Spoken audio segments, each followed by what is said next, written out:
Nobody is going to give you anything that you have not earned. Nobody cares how tough your upbringing was. Nobody cares if you suffered some discrimination. You have to remember that whatever you've gone through, it pales in comparison to the hardships previous generations endured, and they overcame them. And if they overcame them, you can overcome them too.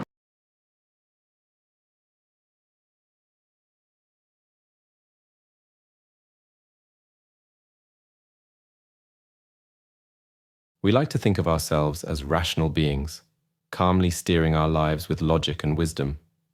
But let's be honest, most of us are at the mercy of our moods far more than we'd like to admit. One day, we wake up feeling unstoppable, convinced that life is on our side. The next, we're drowning in self-doubt, convinced we're frauds destined for failure. Why do our moods swing so wildly? And more importantly, how can we manage them better? We're more vulnerable than we think. First, let's acknowledge something crucial. We're emotionally fragile creatures. Our moods don't just shift because of major life events. They're swayed by tiny, seemingly insignificant things. A coworker's offhand comment, a missed call, a gloomy sky. Any of these can send us spiraling. And yet, we beat ourselves up for being too sensitive. But here's the truth. If we're capable of deep joy, we're also wired for deep sorrow. The same mind that marvels at poetry can also be crushed by a single harsh word. Instead of resenting our fragility, we should accept it and work with it. Choose your people wisely. Not everyone deserves access to your emotional world. Some friends leave us feeling worse about ourselves. Maybe they're subtly competitive, judgmental, or just emotionally draining. Real friendship should lift you, not weigh you down. The antidote to a low mood? The right company. People who don't judge your sadness, who remind you that failure is human and who laugh at life's absurdities. Most importantly, they don't just comfort you, they show you their own struggles, making you feel less alone. Your body controls your mind. More than you think.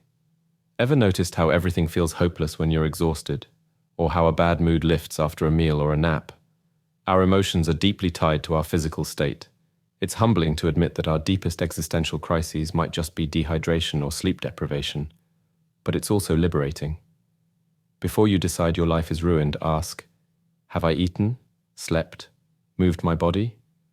Sometimes the best therapy isn't deep introspection, it's a glass of water and a walk outside. Don't trust your mood's lies. Moods are dramatic storytellers.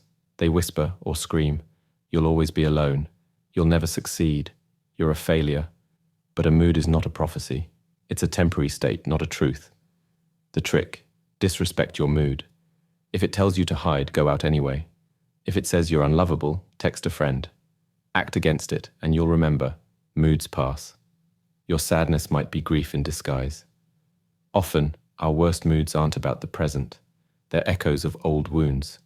Maybe a parent's criticism, a past humiliation, or buried shame. We're not reacting to now. We're reliving then.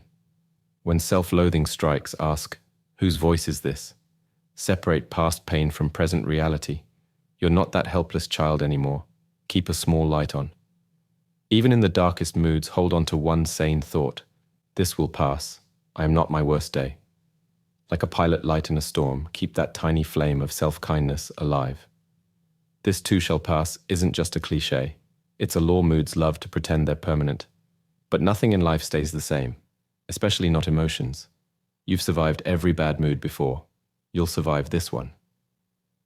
Final thought. Be gentle with yourself. We can't stop moods from coming, but we can learn to ride them out with more grace. You're not broken for feeling low. You're human.